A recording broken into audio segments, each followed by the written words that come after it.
쉬운 찬양대 귀한 찬양 감사드립니다. 하나님만 바라보며 하나님의 사랑을 사모하는 우리의 삶이 되기를 간절히 소망합니다. 여러분 혹시 선을 넘는다라는 말을 들어보셨는지요? 언젠가부터 자주 듣게 되는 표현인데요. 국어사전에서 그 뜻을 찾아보면 사람이 어떤 한계나 한도를 넘는다라는 뜻이라고 기록되어 있습니다. 내가 할 수 있는 한계나 한도를 넘어서 무언가를 해낼 때에 선을 넘는다라는 말을 사용한다면 선을 넘는다는 말에는 긍정적인 의미가 있다라고 볼 수 있겠습니다.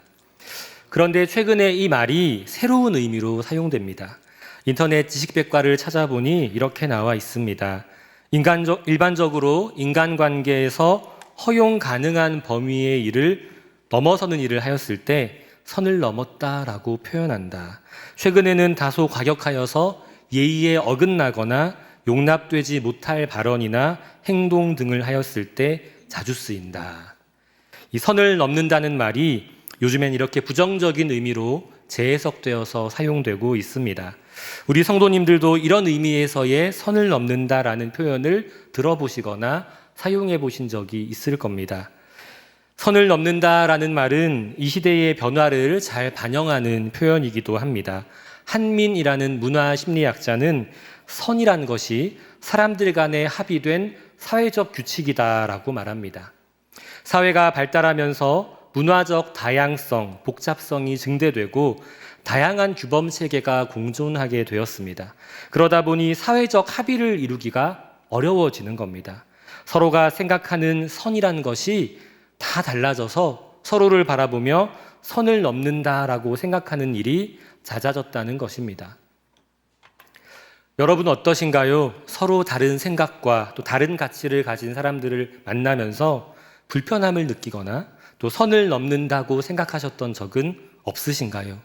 젊은 세대들일수록 이 선을 철저히 지켜주기를 바라고 선을 잘 지켜주면 또 쿨하다라고 말하면서 좋아하기도 합니다. 서로 간에 적당한 거리가 필요할 때가 있습니다. 또 서로의 생각과 가치를 존중해 줄 필요도 있지요. 저도 비교적 젊은 세대에 속하고 상당히 또 내성적인 사람이라서 이런 가치들이 잘 지켜지면 편안함을 느끼기도 합니다. 그런데 그렇게 서로 선을 그어놓고 이 선을 절대 넘지 않기로 약속하고 서로의 영역을 침범하지 않는 것이 절대적인 가치일까 하는 의문이 생깁니다. 서로 편안하고 자유롭기만 하다면, 그래서 서로 편안하기만 하다면 그것이 절대적으로 선한 것일까? 좋은 것일까? 이것이 성경적인 것일까? 이런 의문을 가지게 되는 것이죠. 물론 서로를 있는 그대로 존중하면서 선을 지켜주어야 하는 순간도 있을 겁니다. 하지만 때로는 선을 넘어서 서로의 영역에 침투해야 하는 순간도 있습니다. 오늘 함께 읽은 사도행전의 말씀은 초대교회의 삶이 어떠했는가를 우리에게 보여줍니다. 맨 처음 교회인 초대교회는 많은 사람들에게 이상적인 교회로 평가받습니다. 물론 시대와 상황이 다르기 때문에 오늘 교회가 모든 것을 초대교회와 똑같이 할 수는 없습니다. 하지만 초대교회의 핵심 정신이 무엇이었을까? 우리가 고민하면서 그것을 닮아갈 필요는 있습니다. 무엇보다 47절 말씀처럼 초대교회가 하나님을 찬미하며 온 백성에게 칭송을 받고 구원받는 사람이 날마다 더할 수 있었던 비결은 무엇일까? 우리가 관심을 가져야 하는 것입니다. 오늘 본문에 나오는 초대교회는 어떻게 등장하게 되었을까요? 사도행전 1장은 십자가에서 돌아가신 예수님이 다시 살아나셨고 또 하늘로 올라가셨다라고 기록합니다. 예수님은 떠나시면서 제자들에게 성령이 제자들에게 임하실 것이다라고 말씀하셨습니다. 그리고 성령이 임하시면 무슨 일이 일어나게 될까요? 우리 사도행전 1장 8절 말씀을 함께 읽어보겠습니다. 시작. 오직 성령이 너희에게 임하시면 너희가 권능을 받고 예루살렘과 온 유대와 사마리아와 땅끝까지 이르러 내 증인이 되리라 하시니라. 아멘. 성령이 임하시면 제자들은 권능을 받고 예루살렘과 온 유대와 사마리아와 땅끝까지 이르러 예수님의 증인이 될 것입니다. 사도행전 2장 초반부를 보면 이 예수님의 약속대로 제자들이 성령의 충만함을 받습니다. 이들에게 어떤 일이 일어나는지 사도행전 2장 2절부터 4절 말씀을 함께 보겠습니다. 시작. 후련히 하늘로부터 급하고 강한 바람 같은 소리가 있어 그들이 앉은 온 집에 가득하며 마치 불의 혁처럼 갈라지는 것들이 그들에게 보여 각 사람 위에 하나씩 임하여 있더니 그들이 다 성령의 충만함을 받고 성령이 말하게 하심을 따라 다른 언어들로 말하기를 시작하니라. 아멘. 성령의 충만함을 받은 제자들은 성령이 말하게 하심을 따라 각기 다른 언어로 말하기 시작합니다. 그것이 성령의 충만함을 받은 사람들에게 나타나는 현상이었습니다. 어떤 사건과 또 그 사건의 궁극적인 결과가 나오기까지는 시간이 걸리기 마련입니다. 성령이 임하셔서 급하고 강한 바람 같은 소리가 가득하고 불의 혀처럼 갈라지는 것들이 그들에게 보여 각 사람 위에 임하고 또 각기 다른 언어로 말하는 것을 보고서 어떤 사람들은 그 자체가 성령 충만의 결과다 이렇게 말하기도 합니다. 하지만 저는 그런 현상들이 성령 충만의 궁극적인 결과는 아니라고 생각합니다. 뒤집어서 생각해 봅시다. 왜 성령이 우리에게 임했는가? 그것이 단지 우리에게 급하고 강한 바람 소리를 들려주고 불의 혀처럼 갈라지는 것들을 보여주고 각기 다른 언어로 말하게 하기 위함이다. 성령님이 그래서 오셨다. 이렇게 말하면 뭔가 아쉬운 생각이 듭니다. 우리가 급하고 강한 바람 소리를 듣고 불의 혀처럼 갈라지는 것들을 보고 또 각기 다른 언어로 말하는 이 신비한 경험을 하게 된다면, 이 성령 충만한 현상을 보게 된다면 그것은 대체 무엇을 위한 것일까? 이렇게 우리는 궁극적인 질문을 던져보아야 합니다. 성령께서 이 땅에 오셔서 제자들에게 임하신 이 사건의 결과가 무엇이었는지 시간이 지난 뒤에 제자들의 삶의 궤적을 살펴보면 우리가 바르게 이해할 수 있습니다. 이어지는 2장 중반부는 베드로의 오순절 설교를 다루고 있습니다. 예수님을 3번 부인하고 눈물 흘렸던 베드로는 부활의 목격자가 되고 이제 예수님의 부활을 담대히 전합니다. 예수님이 주님이시고 그리스도시다라는 사실을 담대히 전파합니다. 그러자 무슨 일이 일어났는지 사도행전 2장 41절 말씀을 함께 읽어보겠습니다. 시작. 그 말을 받은 사람들은 세례를 받음에 이날의 신도의 수가 3,000이나 더하더라. 아멘. 그날 많은 사람들이 세례를 받고 믿는 사람의 수가 3,000이나 더했습니다. 여기서 우리는 성령의 충만함을 받는 궁극적인 목적이 예수님을 전하기 위함이라는 사실을 알 수 있습니다. 성령 충만의 목적이 무엇입니까? 예수님께서 하늘로 올라가시면서 하셨던 그 말씀처럼 제자들이 권능을 받고 예루살렘과 온 유대와 사마리아와 땅끝까지 이르러 증인, 예수님을 증거하는 사람이 되는 데에 성령 충만의 목적이 있습니다. 이어서 우리가 오늘 함께 읽은 본문이 나오는데요. 베드로의 설교를 듣고 세례를 받은 사람들이 우리가 초대교회라고 부르는 맨 처음의 교회를 만들었을 겁니다. 오늘 본문은 성령의 충만함을 받고 예수님을 전하려 했던, 그래서 교회를 만들었던 사람들이 어떻게 살았는지를 구체적으로 우리에게 알려줍니다. 이제는 베드로 개인이 아니라 교회를 통해서 주님께서는 구원받는 사람을 날마다 더하게 하십니다. 제자들이 성령을 받고 난 뒤에 베드로의 설교를 통해 믿는 사람이 늘어나서 교회가 생기고 이제 이 교회를 통해서 복음이 전해지게 되는 것이죠. 이렇게 사도행전 2장은 하나님의 구원의 계획이 점진적으로 확대되어 가는 과정을 우리에게 보여줍니다. 이러한 배경에서 본문을 다시 살펴봅시다. 초대교회 성도들이 어떻게 지냈는지 44절부터 46절 말씀을 함께 읽어보겠습니다. 시작.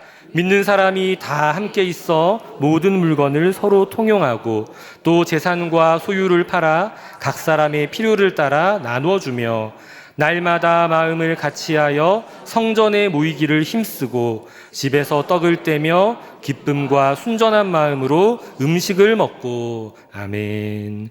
초대교회 성도들은 모두 함께 있었고 물건을 서로 통용했습니다. 이 통용이란 말을 국어사전에서 찾아보면 서로 넘나들어 두루 씀이라고 기록되어 있습니다.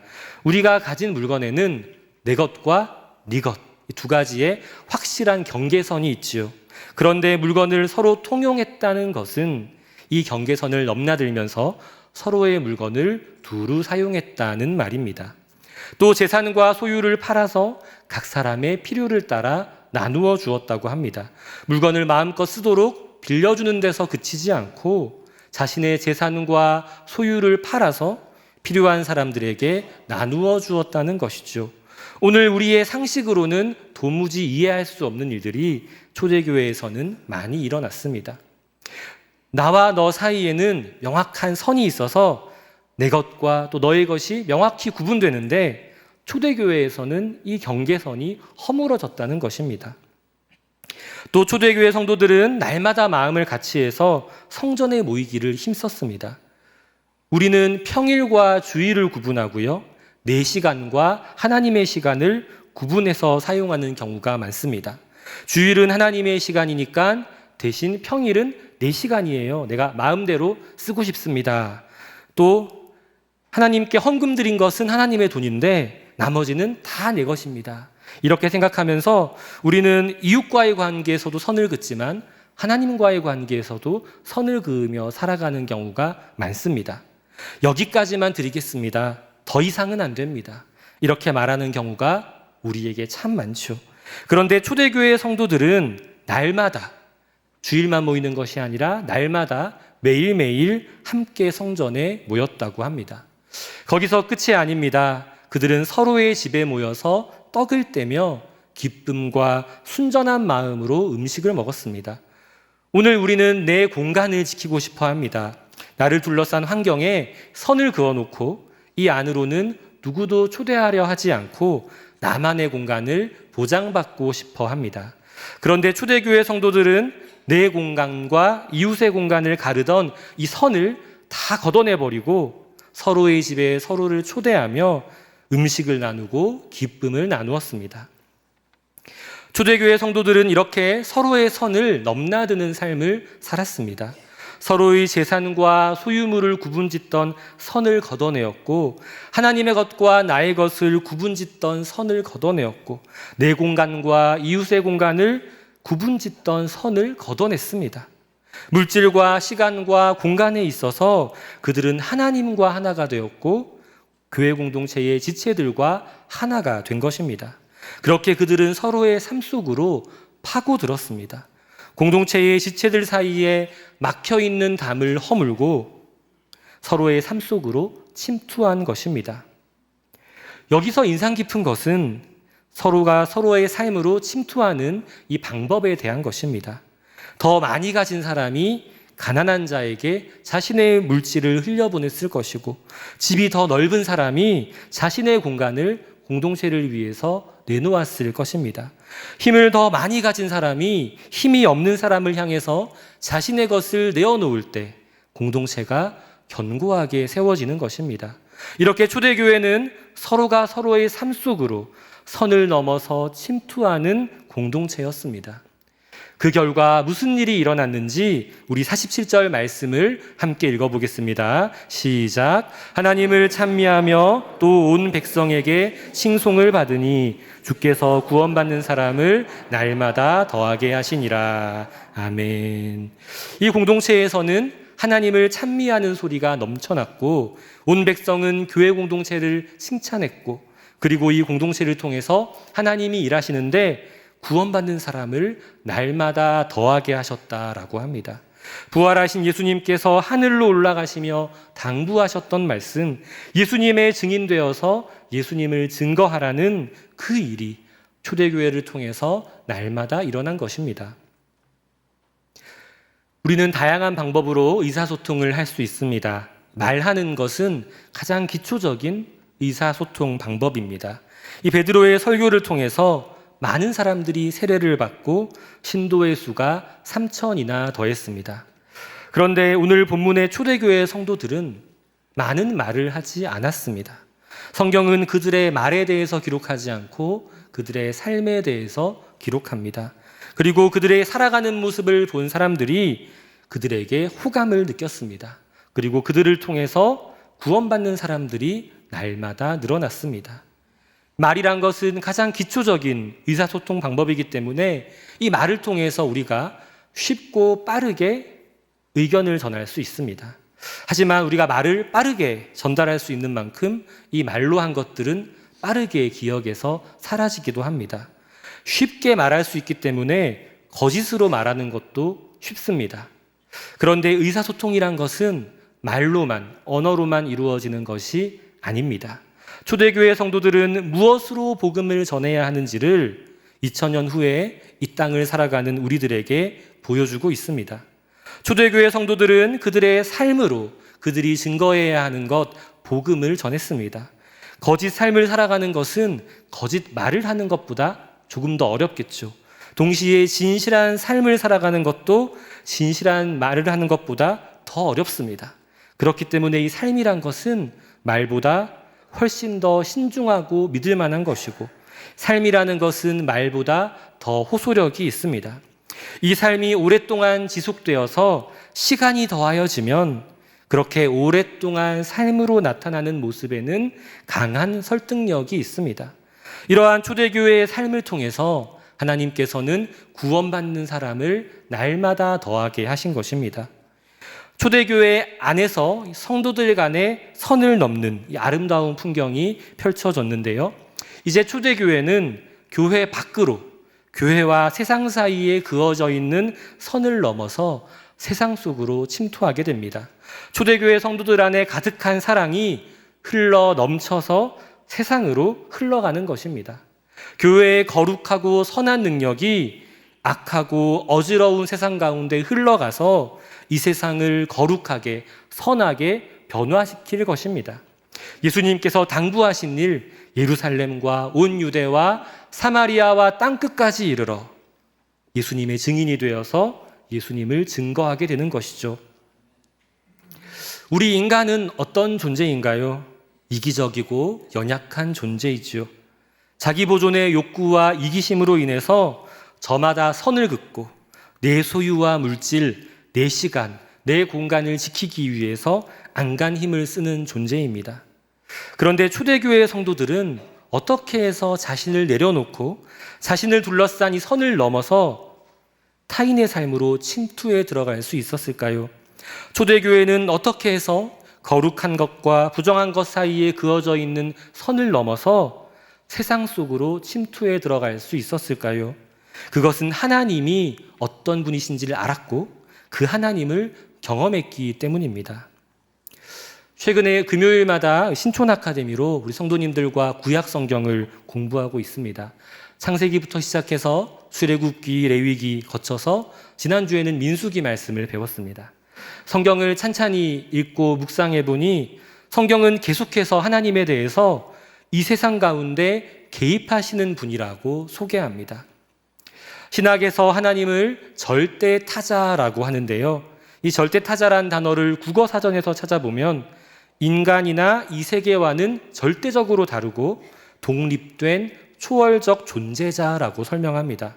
그래서 신과 인간 사이에는 양적인 차이가 아니라 질적인 차이가 있고 그 간격이 깊다라고 설명합니다.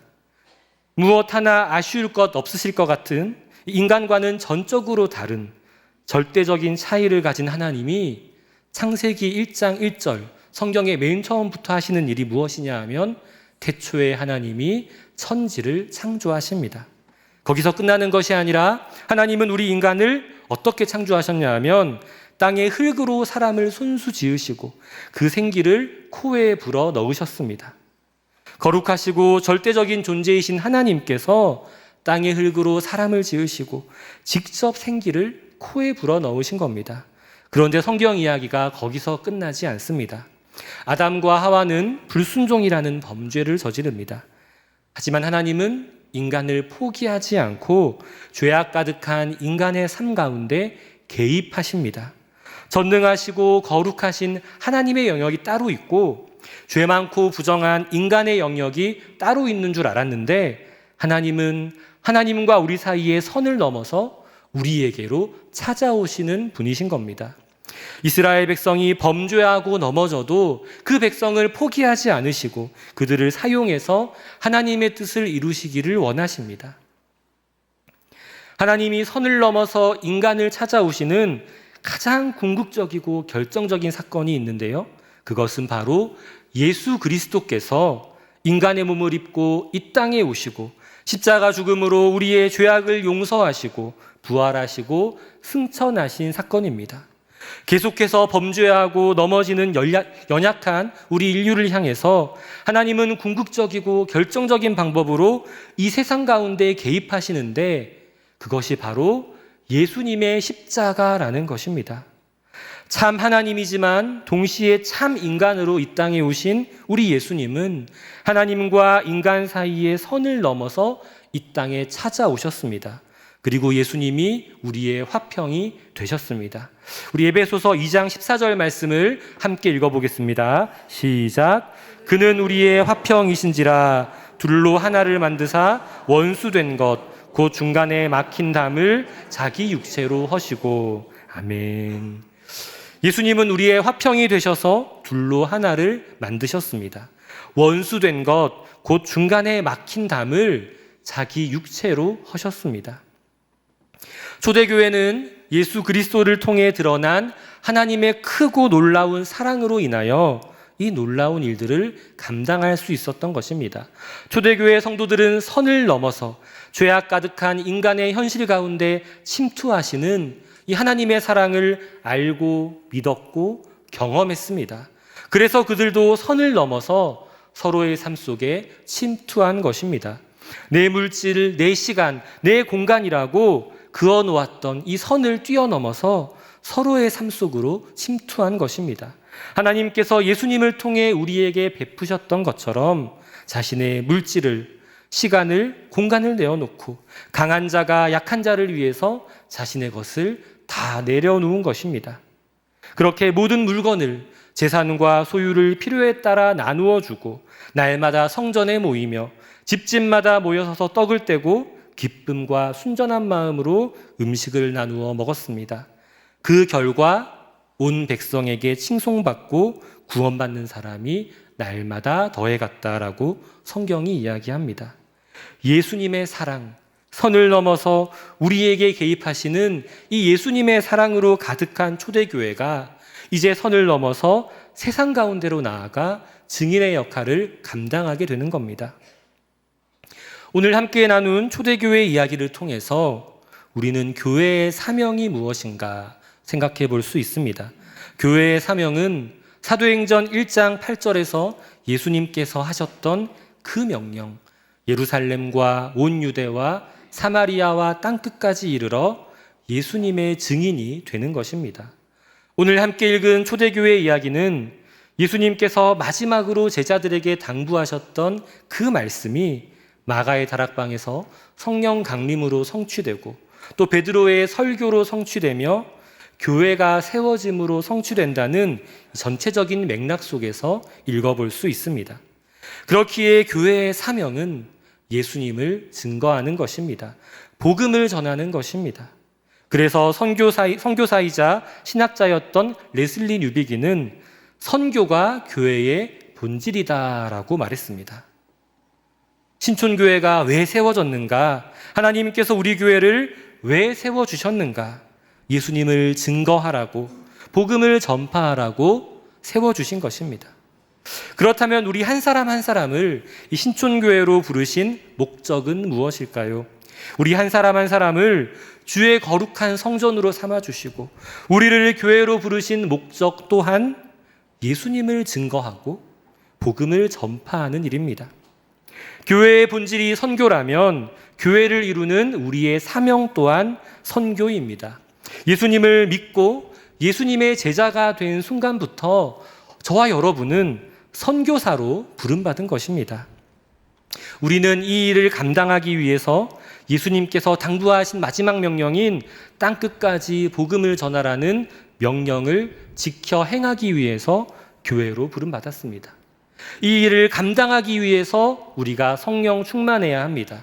이 일을 감당하기 위해서 우리는 초대교회와 같은 신앙을 회복해야 합니다. 내 물질, 내 시간, 내 공간이라는 테두리를 지우고 서로가 서로의 삶 속으로 침투해 들어가야 합니다. 강한 자는 약한 자를 돕고 그들을 세워나가며 모여서 예배하며 떡을 떼며 기쁨을 나누는 참된 신앙 공동체를 만들어가야 합니다. 제가 우리 신촌교회를 위해서 기도할 때마다 이런 이미지를 많이 떠올립니다. 신촌교회라는 큰 그릇이 있는데 이 그릇에 사랑이 가득 차서 흘러 넘치는 것입니다. 우리 안에 가득해서 넘치는 이 사랑이 신촌교회라는 울타리를 넘어서 신촌 언덕을 타고 흘러내려가서 신촌역으로, 홍대 입구역으로, 또 인근에 있는 대학가로 흘러 들어가는 모습을 상상해 봅니다. 하나님께서 우리 교회를 향해서 얼마나 이 일을 바라시고 또 이 일을 얼마나 기뻐하실까요?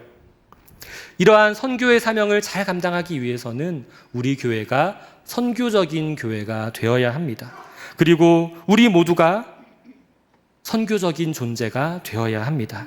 초대교회 성도들은 개개인이 선을 넘어서 서로가 서로를 사랑으로 돌보고 서로의 영역으로 침투하는 선교적 존재가 되었기 때문에 그 에너지가 차고 넘쳐서 세상으로 흘러 들어간 것입니다.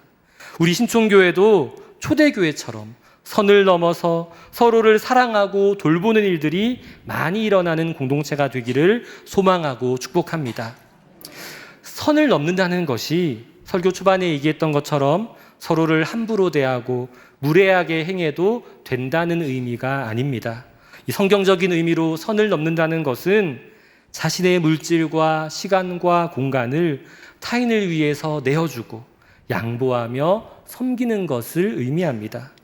복음을 전하고 예수님을 전하는 일이 우리의 사명이라면 한 영혼을 소중히 여겨야 합니다. 누군가에게 복음을 전하는 일 못지않게 함께 공동체를 세워나가는 지체들을 소중히 여기고 그들이 실족하지 않게 사랑으로 돌보는 일도 중요합니다. 우리 공동체가 서로를 뜨겁게 사랑하며 이 공동체 안에서 양보하고 섬기고 희생하는 그런 일들이 많아질 때 주님께서 맡기신 복음 전파의 사명도 우리가 잘 감당할 수 있으리라 믿습니다. 말씀을 맺습니다. 특별히 오늘은 다음 세대에게 다 주는 날, 무슨 날인지 아시죠? 다준데이입니다. 교육부와 청년부에서 피자값으로 생각했던 금액이 있었는데 훨씬 많은 후원이 들어와서 깜짝 놀랐습니다. 오늘 이 다준데이를 통해서 피자만 흘러가는 것이 아니라 우리 신앙의 선배들의 사랑과 관심이 우리 다음 세대와 청년들에게 전달될 줄 믿습니다. 오늘 진행하는 다준데이는 그냥 다음 세대에게 잘해주는 그걸로 끝나는 행사가 아닙니다. 세대 간의 차이와 다름을 넘어서 우리 사이를 가로막고 있던 선을 넘어서 사랑을 베풀고 희생하고 섬기는 가운데 복음의 씨앗을 뿌리는 날입니다. 꽤 오래전 이야기인데요. 기독교 교육을 가르치시는 교수님으로부터 다음 세대 사역은 선교다라는 말을 들었던 적이 있습니다. 몇 년 전 자료인데요. 우리나라 성인 복음화율이 21%인데 청소년들의 복음화율은 3.8%라고 합니다. 부모 세대는 신앙을 가지고 있는데 자녀 세대는 신앙을 가지지 않는 경우가 갈수록 늘어나고 있습니다. 흔히 복음화율이 5% 미만인 경우에 우리가 미전도 종족이라고 하는데요. 청소년들은 새로운 미전도 종족이라고 합니다. 그때 청소년들이 성장해서 지금 대학생들이 되었겠죠. 청년들도 이제 미전도 종족이 되어가고 있는 겁니다. 그렇기에 선교학에서는 수평적 선교가 아닌 수직적 선교를 이야기합니다. 모든 부모님들이 자녀들 앞에서 수직적인 선교사라는 것이지요. 그렇다면 우리 신촌교회의 신앙의 선배들은 우리 신촌교회의 다음 세대, 신앙의 후배들 앞에서 마찬가지로 수직적 선교사로 세워지신 분들인 줄로 믿습니다. 우리는 세대 간에 놓여있는 선을 넘어서 복음을 전해야 합니다. 다음 세대와 청년들에게 사랑의 씨앗을 뿌릴 책임이 우리에게 있는 것입니다. 그래서 오늘 미전도 종족이라 여겨지는 우리 청년들과 다음 세대들을 견고하게 세워주고 그들 사이로 선을 넘어서 우리가 침투하는 것입니다. 우리가 선을 넘어서 타인에게 침투하는 방법이 다른 데 있지 않습니다. 양보하고 사랑하고 희생하고 섬기는 것입니다. 이 귀한 사역을 위해서 기도해 주시고 후원하시고 또 우리 교회의 다음 세대와 청년들을 위해서 기도하며 있으시는 우리 여러분들을 축복합니다. 우리 신촌교회는 세대 통합 목회라는 소망을 품고 건강한 교회 공동체를 세워나가려고 애쓰고 있습니다. 다준데이로 시작되어서 이후로도 세대 간의 선을 넘고 다양한 방법으로 사랑과 기쁨을 전달하고 이렇게 우리 안에 사랑이 차고 넘치게 되어서 이 차고 넘치는 사랑과 기쁨을 세상 가운데 흘려보낼 수 있는 신촌교회가 되기를 소망합니다. 우리 한 사람 한 사람이 선교사의 마음으로 서로를 사랑하고 복음의 씨앗을 뿌릴 때 우리는 기쁨으로 단을 거두게 될 줄 믿습니다. 이를 통하여서 우리 신촌교회가 이 세상 가운데서 칭찬받고 구원받는 사람이 날마다 더해지는 교회가 되기를 간절히 소망하며 말씀을 맺습니다. 함께 기도하겠습니다. 사랑의 주님, 연약한 저희들의 인생 속에 찾아오시고 개입하셔서 예수님 믿게 하심에 감사드립니다. 특별히 저희들을 교회로 부르시고 복음의 증인되라고 사명을 주심도 감사합니다. 주님, 저희들이 주의 몸된 교회 공동체 안에서 초대교회와 같은 모습으로 서로를 더욱 사랑하고 돌보며 양보하고 섬기며 희생함으로 하나님께서 기뻐하시는 공동체, 사랑이 가득 넘치는 교회 공동체를 세워나가기를 소망합니다. 특별히 오늘 다준데이를 통해 우리 교회의 다음 세대 자녀들과 말씀을 나누고 떡을 나눕니다. 세대 간의 선을 넘어서 사랑의 마음을 전달합니다. 이 발걸음 가운데 함께 하시고 신촌교회가 서로 사랑과 기쁨을 주고받는 가운데 하나님 나라를 만들어가는 건강하고 복된 공동체가 되게 하여 주옵소서. 이 모든 간구를 예수님의 이름으로 간절히 기도드립니다. 아멘.